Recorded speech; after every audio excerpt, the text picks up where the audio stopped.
O Senhor esteja convosco. Ele está no meio de nós. Proclamação do Evangelho de Jesus Cristo segundo Lucas. Glória a vós, Senhor. Naqueles dias, Maria partiu para a região montanhosa, dirigindo-se apressadamente a uma cidade da Judéia. Entrou na casa de Zacarias e cumprimentou Isabel. Quando Isabel ouviu a saudação de Maria, a criança pulou no seu ventre, e Isabel ficou cheia do Espírito Santo. Com um grande grito exclamou: Bendita és tu entre as mulheres, e bendito é o fruto do teu ventre. Como posso merecer que a mãe do meu Senhor me venha visitar? Logo que a tua saudação chegou aos meus ouvidos, a criança pulou de alegria no meu ventre. Bem-aventurada aquela que acreditou, porque será cumprido o que o Senhor lhe prometeu. Palavra da salvação. Glória a vós, Senhor. Amados irmãos e irmãs, vocês que nos acompanham através das mídias sociais, celebramos hoje o 4º domingo do Advento. Estamos muito próximos da grande festa em que nós exclamamos para o mundo: Deus se fez carne e habita no meio de nós. Deus se faz presente na história humana. E a grande novidade do Natal é a proximidade de Deus para com seu povo. Nós proclamamos: Emanuel, Deus está conosco. E essa experiência de fé que hoje nós vemos, Isabel, esposa de Zacarias, recebe a visita de Maria. E quando Isabel proclama: Bem-aventurada aquela que acreditou, porque será cumprido o que o Senhor lhe prometeu. Que fé é essa que faz a criança no ventre de Isabel, e Isabel ficar cheia do Espírito Santo? Maria é aquela que nos devolve a fé. Pelo sim de Maria, a fé, ela se renova sobre a face da terra. Quando nós olhamos para o presépio, você que nos acompanha em sua casa, nós temos um presépio aos pés do altar. E muitos de nós temos o nosso presépio em nossas casas, no comércio, podemos ter uma foto no celular. Quando nós olhamos para o presépio, parece-nos uma história tão bonita, tão sensível, e que realmente faz a gente acreditar o quanto Deus é simples, o quanto Ele está perto de nós. Nós que já conhecemos a história, sabemos o final dela, que é a ressurreição de Jesus. Nós achamos isso muito bonito, nós achamos isso muito singelo, mas não podemos nos esquecer: são vidas humanas, são pessoas que precisaram dizer o seu sim a Deus, tiveram contratempos, tiveram dificuldades, e muitas vezes não sabiam que decisão tomar. Algo que a pedagogia hoje muito indica é que os pais montem quebra-cabeça com os filhos. E tem de 180 peças, 360 peças, 2.000 peças. alguns colocam até num quadro. Quando nós recebemos um quebra-cabeça, seja na parte externa ou dentro, vem a imagem. Como que o quebra-cabeça deve ficar? E ali a gente coloca todas as peças e procura encaixá-las, porque nós já temos memória da imagem que deve finalizar o nosso trabalho. Também a nossa vida é assim. Mas é um quebra-cabeça que nós não sabemos o final.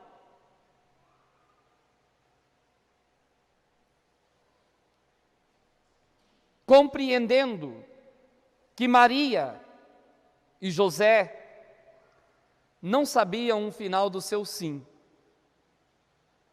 Como que estava o coração de Maria? Como que estava o coração de Isabel? Vamos recapitular um pouco hoje essa visita de Maria à sua prima Isabel. Quem foi Zacarias? Quem foi Isabel? Zacarias era sacerdote no templo. Sacerdote é aquele que abençoa. E no costume judaico, no 8º dia, os pais levavam as crianças para receber a bênção, serem apresentados à comunidade e se proclamava o nome da criança publicamente. Quando era o ofício de Zacarias, alguns pais, com certeza, não queriam que seus filhos fossem abençoados por Zacarias. E por quê? No livro do Levítico, no Antigo Testamento, nós encontramos: ter filhos é a bênção de Deus. Zacarias, sendo sacerdote, não tinha filhos com Isabel. A lei judaica permitia que Zacarias pudesse dispensar a sua esposa. Não se falava do homem não poder ter filhos, se jogava esse peso sobre a mulher. E ele poderia dispensá-la, arrumar uma outra esposa e ter filhos. Mas Zacarias não fez isso. Zacarias permaneceu com Isabel. Vamos entender. Das muitas vezes que Zacarias ia apresentar a Deus as suas orações, quantas vezes ele não pediu um filho? Quantas vezes ele não suplicou a Deus para que ele pudesse ser honrado com uma criança? Do outro lado, Isabel, qual é a pressão que ela sofreu da sua comunidade? Os desaforos que ela ouviu? E quando a gente ouve muito desaforo dos de fora, a gente acaba vomitando dentro de casa. Imagine a relação de Zacarias e Isabel. Aquela mulher que não conseguia ter filhos. Chega um momento que até a fé desaba. E Zacarias pode ter ouvido dentro da sua casa: você não é de igreja? Você não tem fé? O que está acontecendo com esse Deus que você está servindo? Para que adianta estar rezando? E aquela situação de Isabel quase fez Zacarias também questionar a sua fé. Nós também passamos por momentos assim. Quantas vezes você está na igreja? Há quanto tempo você está servindo a Deus? E dentro de casa você ouve: o que adianta vir na missa? O que adianta você rezar, se Deus não nos escuta? E tem hora que nós cambaleamos, tem hora que nós deixamos de rezar, tem hora que nós nos afastamos da oração. Mas Deus tem um propósito. E nós vamos compreender esse propósito de Deus. Imagine se no início do casamento de Zacarias e Isabel, eles tivessem concebido um filho. O propósito do filho deles, ser profeta, seria realizado, mas ele não seria contemporâneo de Jesus. Essa demora da resposta de Deus prova a nossa fé? Prova. Traz sofrimento? Traz tristeza? Sim. Mas Deus tinha uma missão para aquele casal. Deus tem uma missão para a nossa vida. Ainda que a resposta de Deus demore, ela virá.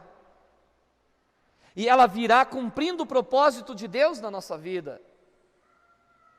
Porque se João Batista tivesse sido gerado antes, ele ainda seria profeta, ele ainda teria uma missão, e talvez não estivesse vivo quando Jesus chegasse a nascer. O propósito de Deus para a vida de Zacarias e Isabel é que o filho deles anunciaria o Messias. E eles precisaram passar por essa provação, precisaram passar por esse caminho tortuoso. Vendo Maria, uma jovem, pensando em sua família, no seu casamento,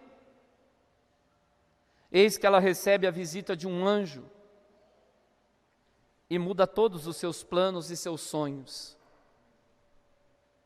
Maria, quando disse o seu sim, e é importante a gente crer, e sobretudo nós pensarmos, Maria não sabia o final da história, Maria não compreendia sobre a ressurreição,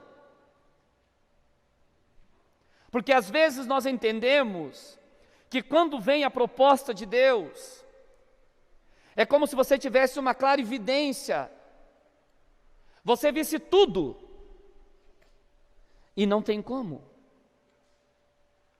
A fé é essa exigência da gente dar o nosso sim, sem saber o dia de amanhã. No seu casamento, quando você dá o seu sim, você não sabe da sua vida daqui 10, 20, 30 anos, mas você confia, você acredita. Quando os nossos filhos vêm, nós nos amedrontamos. A gente não sabe se vai ser bom pai, boa mãe, se aquela criança vai ter saúde, se a gente vai ter saúde, mas nós dizemos sim à vida. Isso é fé. Isso é acreditar em Deus. E veja o preço que Maria pagou, porque nós muitas vezes romantizamos esse sim de Maria. Se coloque no lugar de uma mãe. Ela precisou sair com seu filho, mudar para outro país, no Egito, e José a acompanhou para proteger a criança. Depois voltou, não pôde ficar na sua terra natal, teve que ir para outra região. E Maria, quando cuidava de Jesus, não pensemos nós que Maria tratava Jesus como se fosse um Deus. Não. O Evangelho diz assim: Maria guardava no seu coração todas as coisas. Ela sabia da missão que o anjo havia dado para ela. Mas a partir do momento que Maria toma Jesus nos braços, ela cuida como filho dela. José cuida como filho dele. Eles não sabiam o que iria acontecer. Muitas vezes Maria se perguntava no seu coração: será que eu estou fazendo certo? Será que é isso que Deus quer de mim? Maria é a fiel discípula do Senhor, porque assim como nós, Maria também se perguntava: será que Deus está contente comigo? E ela tentou fazer o melhor dela. Com 12 anos, o menino se perde no templo.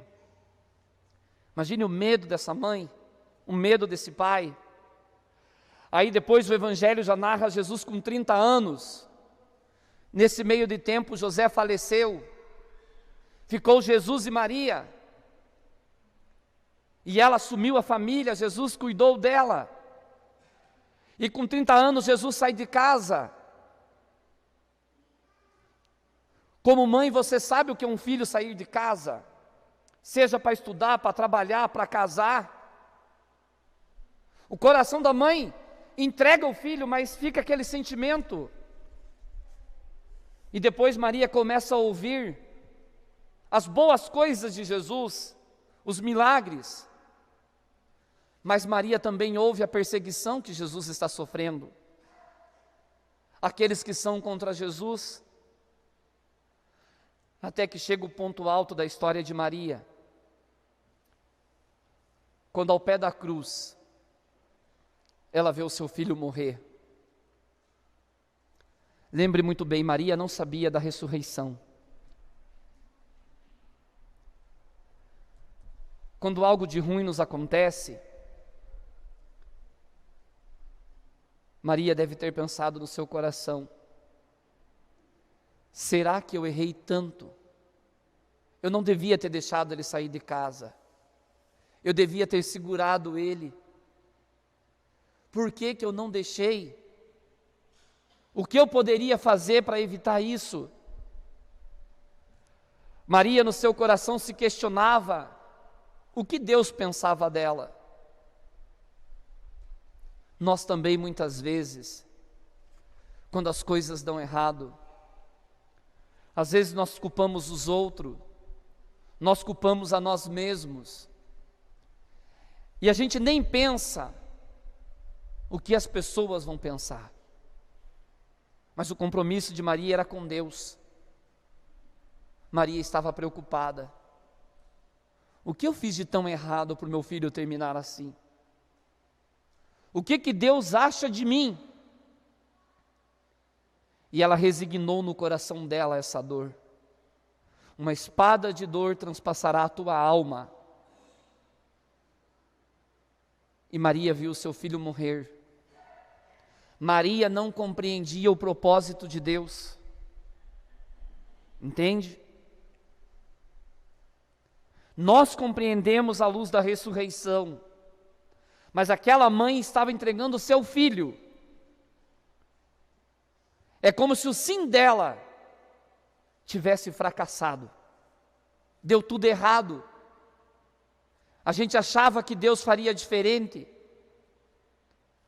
E termina na cruz. Imagine o coração dessa mulher.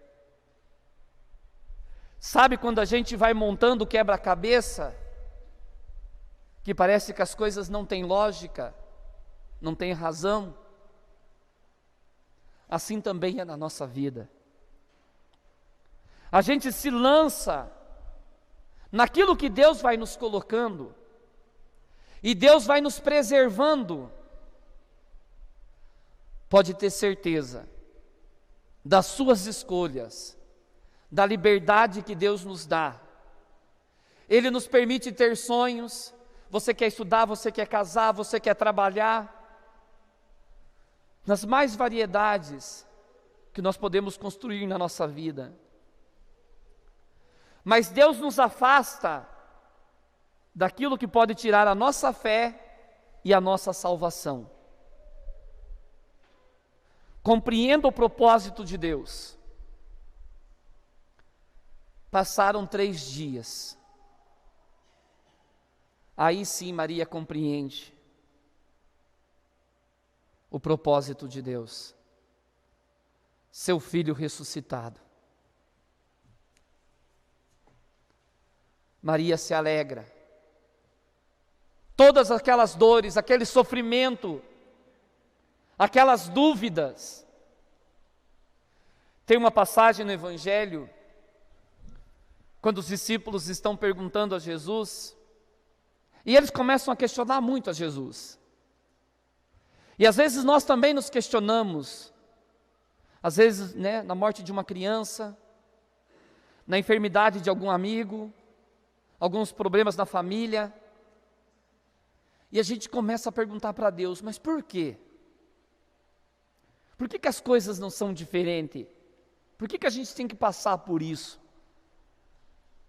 Jesus respondeu aos seus discípulos que nós, quando estivermos ressuscitados e chegarmos diante do Pai, Jesus diz bem assim aos seus discípulos: naquele dia não me perguntareis mais nada.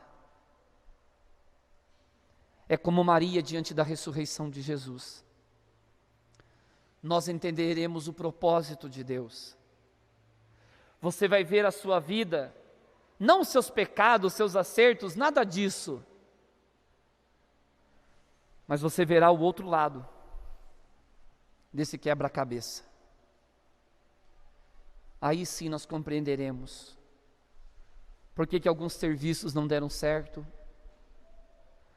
por que que você entrou nesse relacionamento, por que que os nossos filhos tiveram as escolhas deles, e você compreenderá a beleza da vida, compreenderá o propósito de Deus.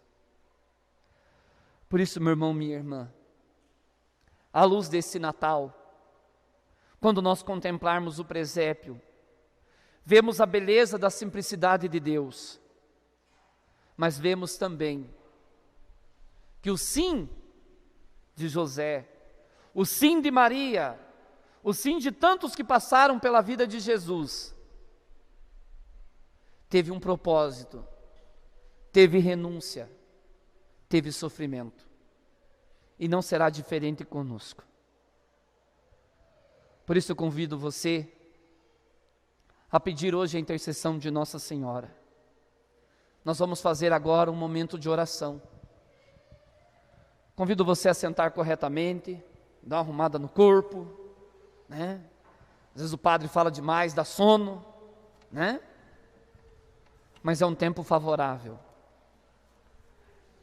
Se você puder reclinar sua cabeça e fechar seus olhos,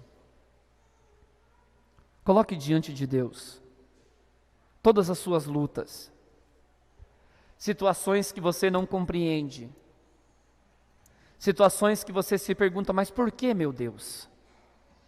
Por que eu estou passando por isso? Por que eu saí daquele serviço? Por que tais coisas aconteceram na minha vida? Lembra do Evangelho?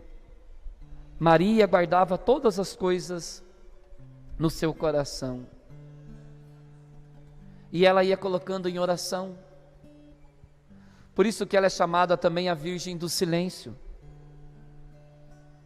Guarda no seu silêncio as suas dúvidas, vai colocando para Deus os seus sonhos. Você não precisa ficar falando para as pessoas, não é nem questão de inveja ou que a pessoa vai torcer para dar errado, não. Mas a gente precisa aprender a colocar os nossos projetos no silêncio do nosso coração, porque a gente também muda, os nossos sonhos mudam, e não há problema nenhum nisso. Nós estamos caminhando. Peça a Nossa Senhora que você tenha a fibra que Maria teve diante das dificuldades, que você tenha a fortaleza que Maria teve, e sobretudo, que você tenha a fé, porque é essa que nos aproxima de Deus. Nossa Senhora, Virgem do Silêncio, quero sempre te amar, deitar em seu colo, sentir teu perfume, teu carinho materno ganhar. Nossa Senhora, Virgem do Silêncio, quero sempre te amar, deitar em seu colo, sentir teu perfume, teu carinho materno ganhar. Lágrimas de sangue nos teus olhos, estigma e martírio da alma. Mãezinha, minha vida, pra igreja quero consumir, quero estar ao teu lado na cruz, sofrendo as dores de Jesus, e dizer que na loucura da cruz vou seguir.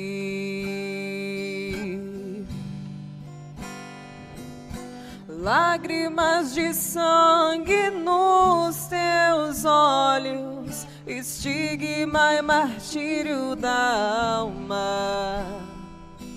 Mãezinha, minha vida, pra igreja quero consumir, quero estar ao teu lado na cruz, sofrendo as dores de Jesus, e dizer que na loucura da cruz vou seguir. E vai entregando a Deus o seu coração. Assim como Maria se perguntava: o Senhor se agrada como eu estou sendo como pai, como mãe? O que eu posso mudar?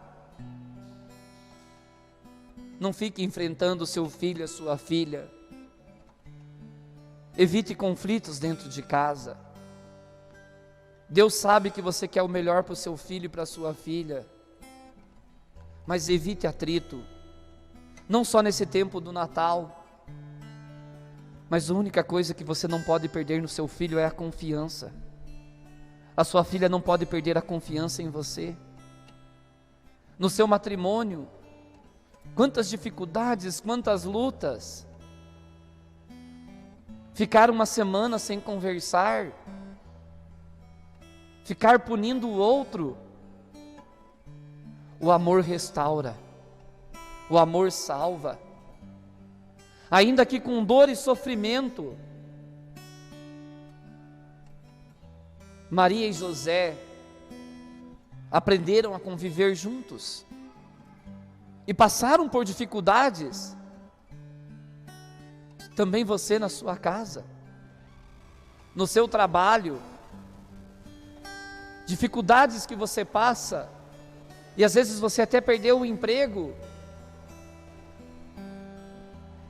Há um propósito de Deus para a sua vida. Não fique naquele não. Peça para Deus que você quer se sentir cuidado por Ele. Você quer se sentir cuidada por Ele. Quando nós meditamos a vida de Maria, nós vemos que nem tudo foi só rosas. Ah, mas ela cuidava do Filho de Deus. Ela cuidava do filho dela e depois entregou ele para Deus. Você também. Você cuida dos seus filhos, você cuida do seu coração, para assim estar pronta então para entregar para Deus. Não desanime, meu irmão, minha irmã. Nós vemos no fracasso da cruz, todos desacreditando em Maria, ela desacreditando em si, e aquela mãe volta para casa sem o filho nos braços. Esse pequeno que ela tanto carregou, ela não o tinha mais. Mas a resposta de Deus, ela vem, e a alegria de Maria preencheu todo aquele vazio, todas aquelas dúvidas, todas aquelas lágrimas.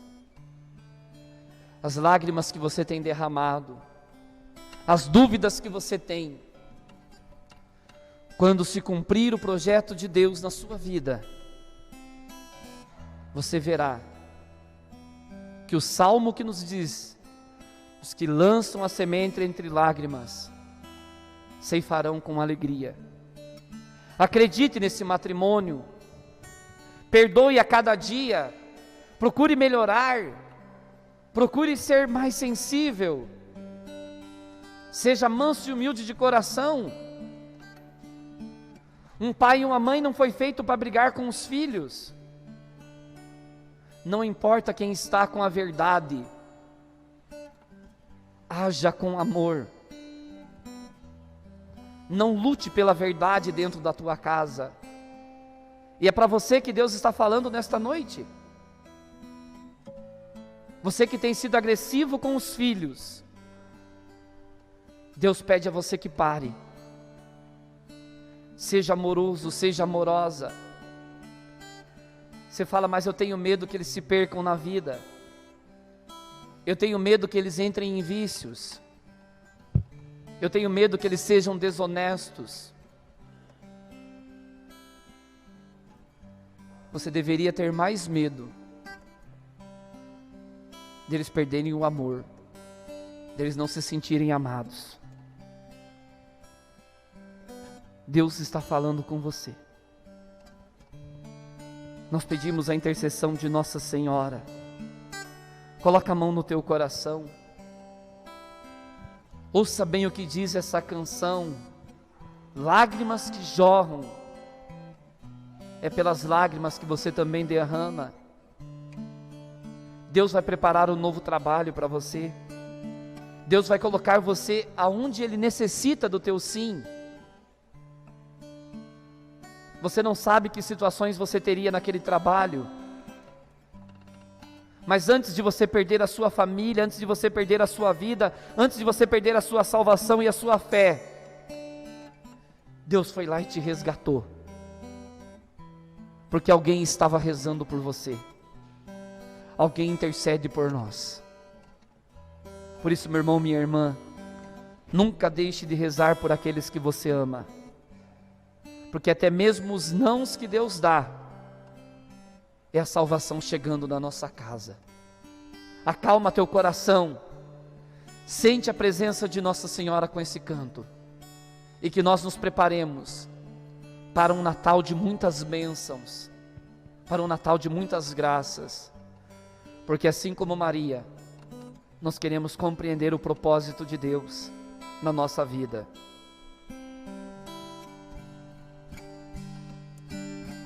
Nossa Senhora, Virgem do Silêncio, quero sempre te amar, deitar em teu colo, sentir teu perfume, teu carinho materno ganhar. Nossa Senhora, Virgem do Silêncio, quero sempre te amar, deitar em teu colo, sentir teu perfume, teu carinho materno ganhar. Lágrimas de sangue nos teus olhos, estigma e martírio da alma. Mãezinha, minha vida, pra igreja quero consumir, quero estar ao teu lado na cruz, sofrendo as dores de Jesus, e dizer que na loucura da cruz vou seguir. Lágrimas de sangue nos teus olhos, estigma e martírio da alma. Mãezinha, minha vida, pra igreja quero consumir, quero estar ao teu lado na cruz, sofrendo as dores de Jesus e dizer que na loucura da cruz vou seguir. Obrigado, Nossa Senhora, por cuidar de nós, por estar conosco na nossa cruz. No instante de silêncio, agradeça a Nossa Senhora por estar te acompanhando no teu Calvário.